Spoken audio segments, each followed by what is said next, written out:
guys are. Take your time. Yes, Judge. Thank you. Sorry, Judge, we're having a party in my office.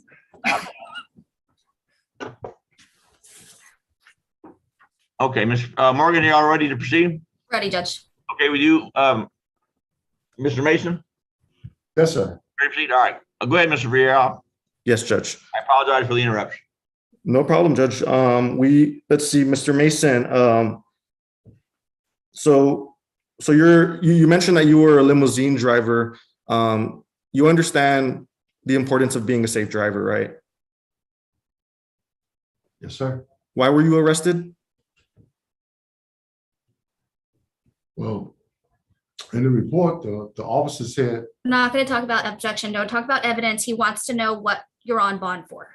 He's just asking you that. right, I'm on bond for the DWI. Now, you understand that being charged with DWI, it could cause some pressure, right? That's exactly correct, sir. It can cause some people to lose their jobs. That's correct. I did lose my job. And in fact, as an owner of a business, that's something you might consider if one of your employees is charged the same thing. Objection, speculation, Judge. You may answer if you know, sir. You're the one that is thinking about it. You're an owner of a business. You were an owner of a business, right, Mr. Mason? Correct. And so you analyze who to employ and who not to employ, right? Yes, sir. And you would take into consideration whether someone is charged with a DWI when analyzing their employment, right? Oh, that's correct. So it's fair to say that people with DWI charges are subject to losing their job sometimes. That's 1,000,000% correct. Okay. I mean, Now, I was applying for my CDL license. I understand, sir, but I didn't ask that question. I'm going to refer sorry. you back to my question.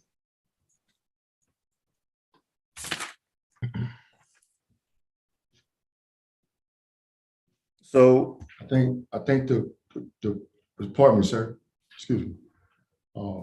And reflecting back on this entire year and some weeks, you know, the pressure, the extreme pressure was, you know, being on bond and still trying to work and survive, and you know. this was during the middle of a COVID-19 pandemic, correct?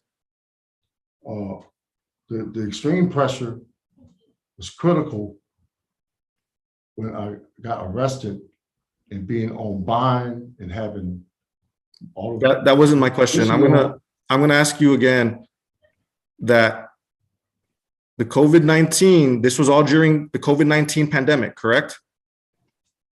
Yes, the business slowed down tremendously.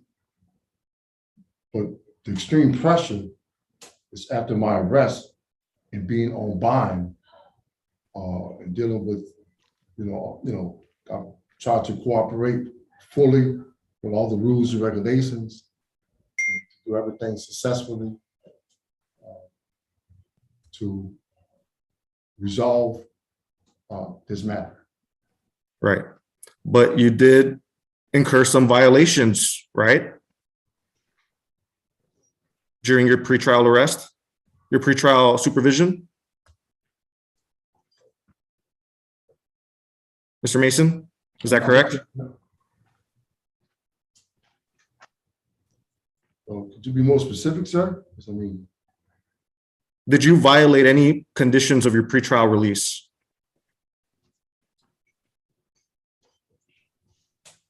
well,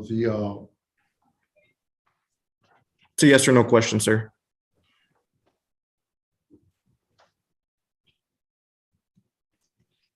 the warrant came for my arrest. That wasn't my question. My question was whether you violated any conditions of your pretrial release. I had tried not to violate any. That wasn't my question again. Yes or no?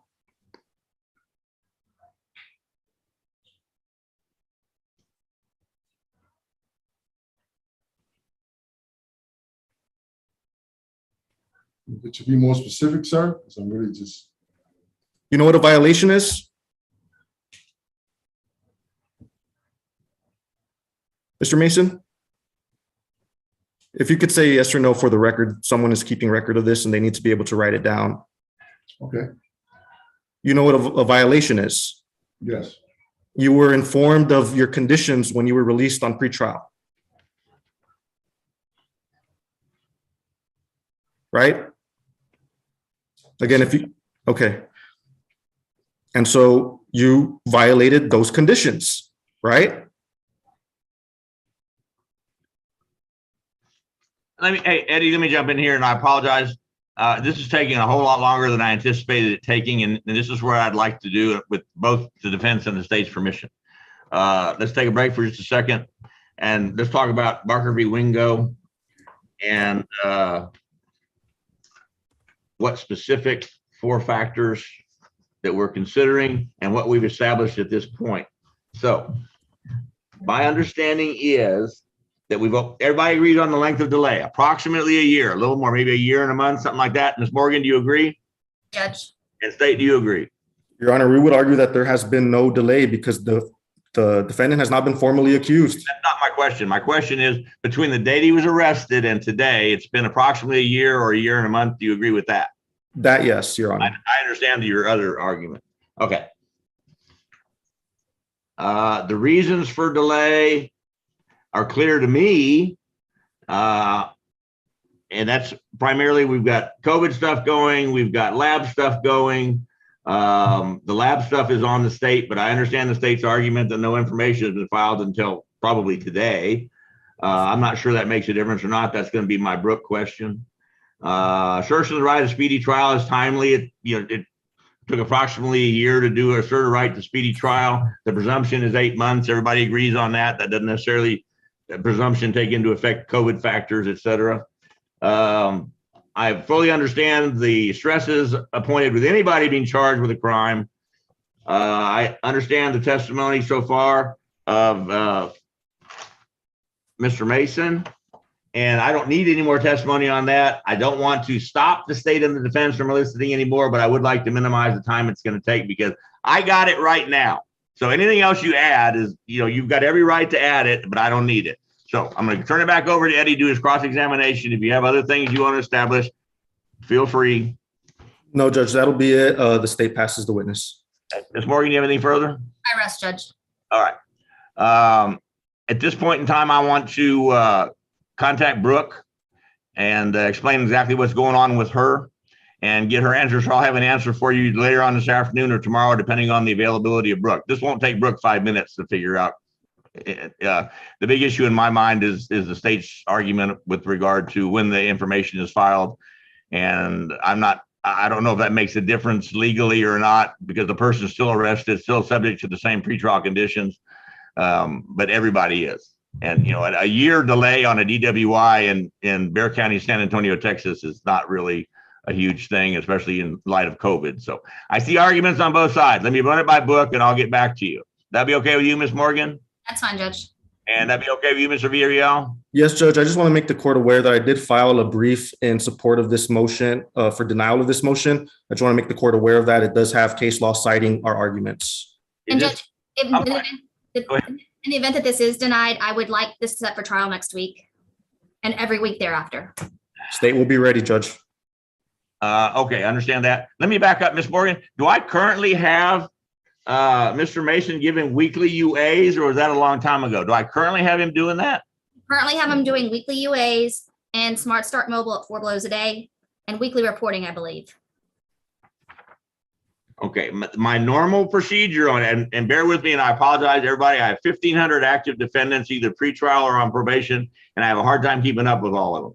So that being said, my normal program is when I put somebody on weekly UAs, if they show me 4 clean weekly UAs, I take them off a weekly UA. So I assume that's what's happened in this case, Ms. Morgan. Do you agree? You have not taken him off of weekly UAs. I understand. I haven't taken him off yet, but he's done 4 clean weekly UAs in a row. Do you agree? Yes. Yes. Mr. Mason's had lots of pretrial activity, and I can't remember specifically all of it, but there have been some violations along the way, and that's primarily where all this jail time came from. It's mainly from not being able to afford the Smart Start Mobile, not so much for positives and non-compliant. It's more for non-compliance. Okay, but he's currently active on the Smart Start Mobile. I'm going to send in an order today. It probably won't take effect till tomorrow. I'm taking him off all weekly UAs. That okay with you, Mr. Morgan? I assume it is. He's going to have to stay on a Smart Start Mobile for right now until we get this figured out. I would suggest that the state and the defense should confer before Mr. Villarreal runs over and finds out he wants to push more charges on poor Mr. Mason off of this marijuana stuff and see if y'all can't come up with a plan. I see your eyes. I see that crafty little Eddie Villarreal look in your eyes about running and trying to do something like that. Anyway, obviously we all want to do the best we can to resolve this case for Mr. Mason. And obviously if he gets convicted of a DWI, he's not going to be able to get a commercial driver's license. I think we probably all are aware of that. That's a big issue. So I don't know how aggravated or not aggravated the DWI aspect was. Obviously the blood or breath test is below the legal limit just for alcohol, but then there's this marijuana stuff involvement. So I leave it to you pros from Dover, but it would be really nice if we could resolve all. We have basically 2 cases actually pending right now, right? And 1 case that may or may not at some future point be pending. So That's right, Judge. We're juggling. Yes, sir. Anyway, I would just urge Ms. Morgan, who is the pro from Dover on all this, y'all know way more about this case than I do. But if there was a way to resolve it that would benefit Mr. Morgan, now would be a good time to talk about that. Or Mason, rather. Do you want to, do y'all want to go in a breakout room? No, Judge, I'd like a dismissal or a jury trial. With the information filed, let's do a jury trial. So worst case scenario, let's say I deny your motion, Ms. Morgan. State, when can you be ready for a jury trial on this DWI case? Your Honor, it would be imperative that we wait for the toxicology report that would benefit the defense as well as the prosecution in prosecuting this defendant. Even though you now have or will have by close of business today probably an information filed, you still can't announce ready for a jury trial until you get the toxicology report back. Do you agree? They announced ready on Monday, Judge. That's not the question I asked. I asked Mr. Villarreal right now, and nobody really knows when the toxicology report's coming back. It shouldn't be long, Your Honor. It's been, the BAC came back last year, and so it may be that it just wasn't sent to us, and so I could have it maybe this week. All right, can you make a special inquiry for Ms. Morgan and me and let us know at your earliest ability what the status of the toxicology report is? Absolutely, Judge. I requested an update. When the state can be ready for trial, because Ms. Morgan, if her motion dismissed for lack of speedy trial fails, she wants to go to trial immediately, and that's okay. One of our prongs, we have to start a right to a speedy trial, and I've done that repeatedly. But the defense is ready, obviously, but the state can't be ready till you get a toxicology report, it would appear. I mean, isn't that obviously where we're at? Yes, Judge. You got to prove up a synergistic effect between alcohol and marijuana or something to actually get a loss of normal use on a case like this. It would help if it were that, but it may be that maybe there is no drugs, and that would help the defense. And so it is important that we both have that information. All right, well, let's do this. I'm going to get with Brooke. I'll get you guys an answer by tomorrow, maybe even late afternoon today, depending on what Brooke's status is on the motion. Then with regard to a trial setting, Eddie, you need to, if you would, please track down exactly what the status of this toxicology report is and see if you can get it, either maybe I agree with you. It could have been sitting there for months and they just didn't tell you because stranger things have happened around here. But if that's not the case, find out and maybe you can put it on the front burner. I don't know if there's a way to specially request something, but I agree with the defense that it's a year is too long to wait for a toxicology report. It's just that simple. Yes, Judge. Absolutely. Okay, that's all I got for everybody. You're dismissed. Thank you so much. All right, thanks, guys. You bet. You, Judge. And Pat, we can come off of YouTube.